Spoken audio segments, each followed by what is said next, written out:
The intuitive mind is a sacred gift, and the rational mind is a faithful servant. We have created a society that honors the servant and has forgotten the gift. Albert Einstein. So how would you like to learn how to tap into that beautiful intuition of yours and trust it? Stick around and I'm going to show you just how to do that.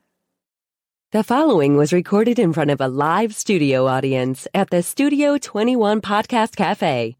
This is the United Podcast Network. Welcome to Rat Race Reboot. I'm your host, Laura Noel. And as a certified coach and former 27-year military leader, each week I provide bite-sized mindset pivots that will help you reset your mind, reawaken your spirit, and regain your control. Hi, everybody. I hope you're having a wonderful week. I love that quote because it seems that we seem to put more emphasis over our intellect versus our God-given gifts, like our intuition. We have mental faculties. Of course, we have our five senses. We also have our mental faculties, which are our God-given gifts, our imagination, our intuition, our reason ability, our will, our memory, and our perception. Today, we're going to be talking about intuition because I think when I talk about taking inspired action, that requires you to listen and tap into your intuition, but not only that, trust it. How many times have you heard that little inner voice of wisdom tell you, bring the umbrella, it's going to rain. And you look outside, it's a beautiful sunny day, and you're like, oh, that's crazy. And then you get poured on when you go outside. That's that voice that we so often ignore. And I liken the intuition to a GPS in our car. So if you think about it, you have your GPS on your phone or in your car, and you set the destination where you want to go. And if you just sit there in the driveway, obviously your GPS is not going to guide you. It's not going to provide instructions because you're not moving. You have to move. You at least need to take one action step so that you can be guided and routed to your destination. And even if you make a wrong turn, guess what? Your GPS is going to reroute you to your destination. So it's all good. Like, mistakes are good. They're just lessons learned. But can that GPS, can that intuition steer you wrong? So that's what we're going to talk about. Sometimes we make decisions and we don't know whether when we go and in that direction or if we decide not to go in that direction, whether or not that's our intuition guiding us or it's fear. And so what I like to tell people is when you are in harmony with what you want and what you desire, that's why every episode we end with a 3-minute guided visualization to get you in harmony with what you want and desire. When you get an idea or an inspiration, in that moment when you're feeling your wish and your dream fulfilled, that's your intuition guiding you.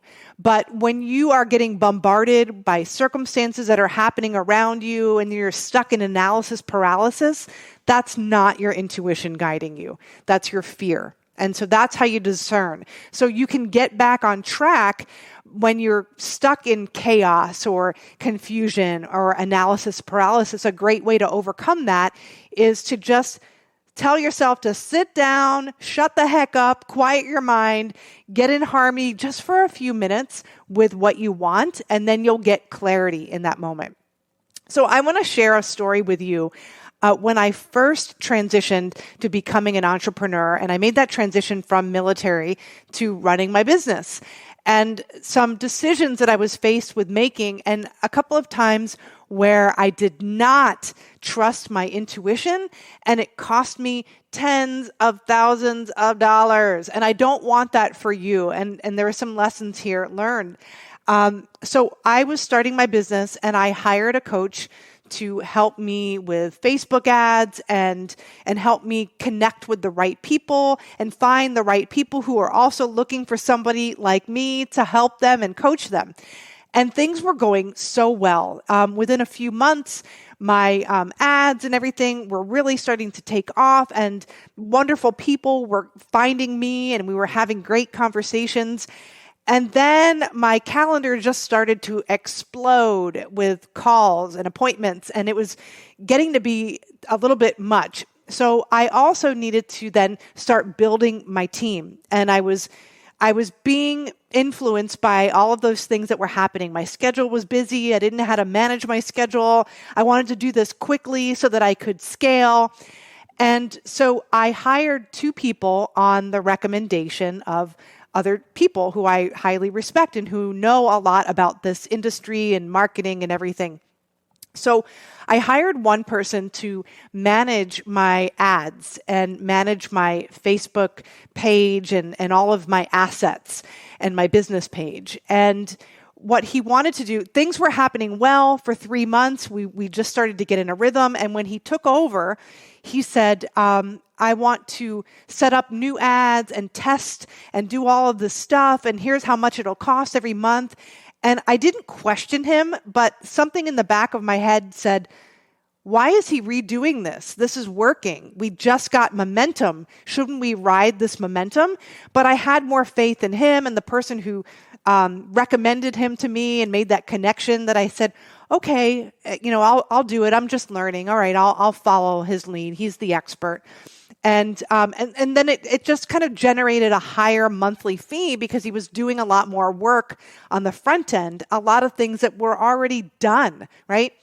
And so then I hired an assistant, and she was local to me at the time, based on somebody else's recommendation. And I really trusted this person too. And I was in a hurry because I was getting so many calls, and I needed somebody to help with all of the appointments that were landing on my calendar, and then maybe even have sales setting calls with these people to see where their head's at, what are they really looking for, because I had free resources, I had other classes and other ways that they could benefit from my coaching if they weren't looking for a coach right then and there. I couldn't take every single call. So I interviewed this person, and while I was interviewing her, the thought came up in my mind, gosh, she's talking a lot and doesn't really listen a lot, but she's really bubbly. And I like that. And I like that in somebody who's going to be talking with people, being, that first contact with people who come into my funnel, because she's really friendly. But I ignored it, and it cost me so much money. So what had happened was the funnels were being recreated. They weren't as effective. I was having tons of calls being booked on my calendar, and this VA maybe let 10 of them come through and they were not the right fit. So I was not having income coming in for a few months, and I was having tens of thousands of dollars going out. And I was so stressed that I kind of shut the ads down, which messes with the algorithms, and I didn't know that. And it was just really ugly, and I was in tears, and I just kind of burned it all down and started over. But what I learned from that experience is I wasn't listening to my intuition. My intuition was telling me, ask questions. They might be an expert in their field, but your business. You know how you want to serve. And they're certainly not an expert in your intuition, in your inner GPS. You are. I was, right? But I was letting my fear of not knowing enough, not understanding the tech, I was letting that guide me. I was letting my way of being, my dominant way of being agreeable and just wanting to connect with people. And I didn't want to be difficult. I wanted to be easy to work with. I wanted to be nice. I was letting those things influence my thinking. And at the end of the day, I was putting their wants and desires ahead of my own, ahead of my business.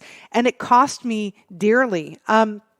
So it was a really, really difficult time. So I want you to learn from that mistake, how costly it can be when you don't tap into your intuition. I, in a way, was stuck in my comfort zone. If you didn't listen to last week's episode, I talked about the terror barrier.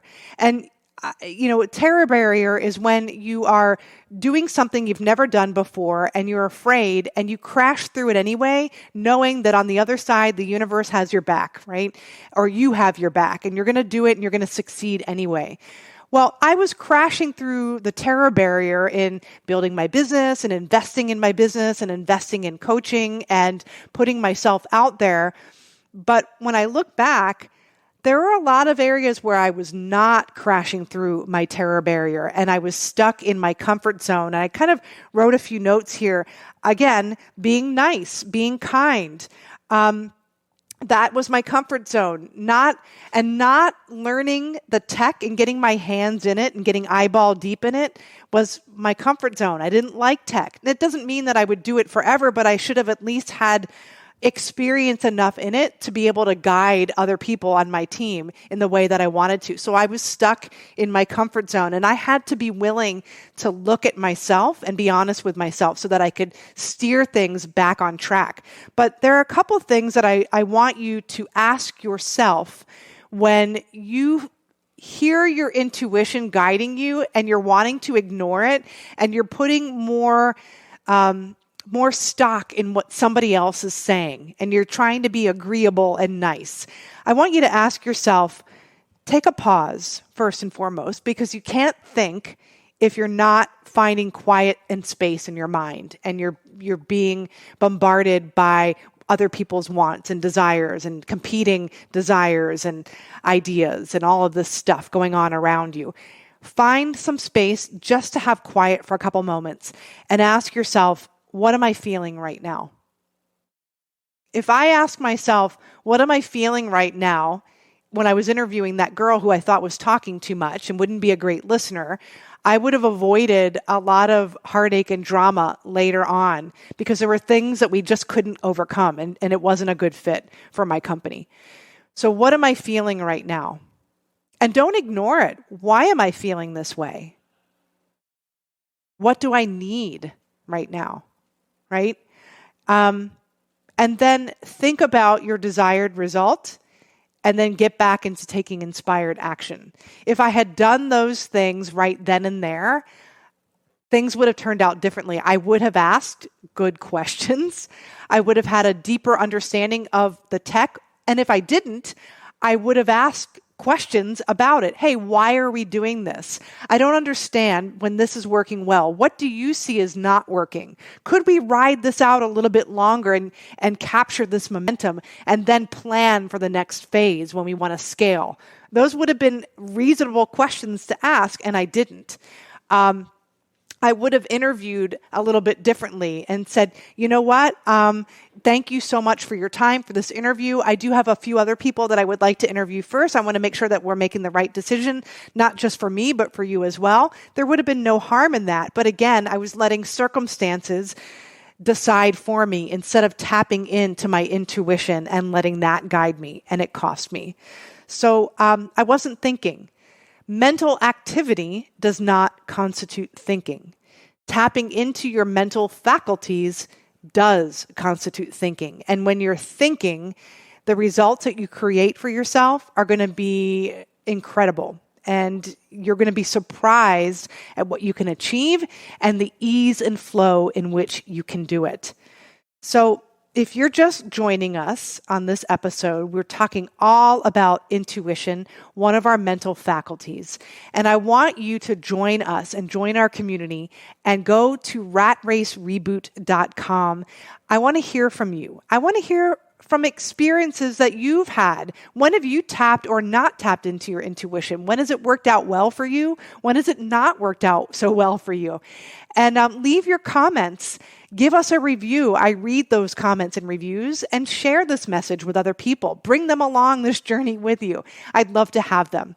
But I want to help you tap into your intuition right now. Each and every day, a part of my non-negotiable practice is to tap into my inspired action and intuition on a daily basis. This is going to take literally just 3 minutes, but it's going to set you up for success for your day. And it's going to help you get in harmony with what you want and desire so that you can make clear decisions, and you'll know when they're in harmony with your wants and desires and when they're not. And when you get that kind of hair standing on the back of your neck, saying, oh, this doesn't feel right, you'll listen to it and you'll take a pause and you'll take inspired action. So we're going to do that right now. So why don't you sit down if you are in a space where you can do that and plant your feet firmly on the ground and begin to notice your breath. Notice the quality of your breath. And take a big inhale through your nose and exhale fully and completely through your mouth. And take another deep inhale. Exhaling, releasing any tension that you might be holding on to. And then take one more deep inhale. Hold that breath for a moment. And exhale with a sigh. And I want you to bring your goal, something that you want to be, do, or have, to your mind. And let it come into focus.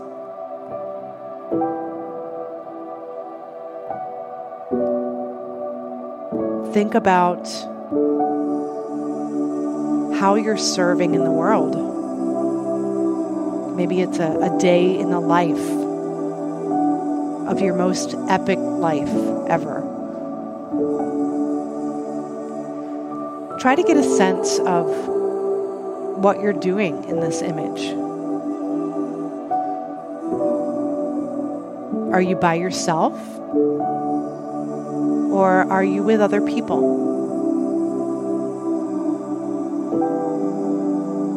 And if so, who are these people? And how are you interacting with one another?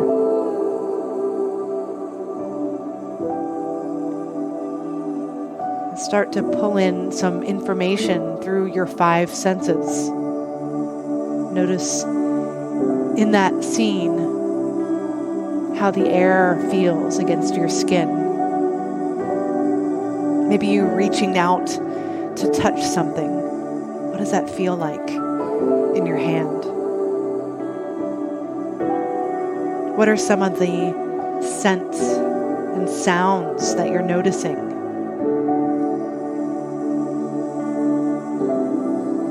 How does it feel being you right now?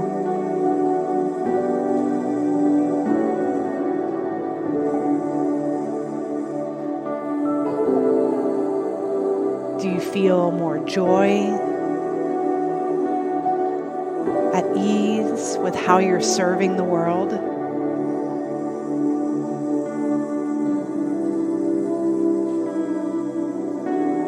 How does it feel in this moment, being you? And ask yourself, or the universe, what can I do today to serve at my highest potential? And then write down those ideas. And maybe as you go on throughout your day, you'll have an idea that comes to your mind, because right now you're in harmony with your goal, your vision. So listen to your intuition. It's guiding you. It is your GPS. And remember that you have to move in order for your GPS to guide you. But listen to that intuition. Even if you get off track, it's going to guide you back on track. Your intuition is a gift. I love this quote. Again, it's by Albert Einstein. The intuitive mind is a sacred gift, and the rational mind is a faithful servant. We have created a society that honors the servant and has forgotten the gift. And this is how you get back in tune with your beautiful gifts that are leading you in the right direction always. So I want you to join us next week, and also leave your feedback. I want to read the feedback. I do read it. It means a lot to me, and it also helps other people and the algorithm so that other people can get this message as well. So go to ratracereboot.com, leave us a review and your comments, and we'll see you next week. But until then, remember, everything is created twice, first in your imagination and then in physical form. See you next week. The views and opinions expressed by the hosts, guests, or callers of this program do not necessarily reflect the opinions of the Studio 21 Podcast Cafe, the United Podcast Network, its partners, or affiliates.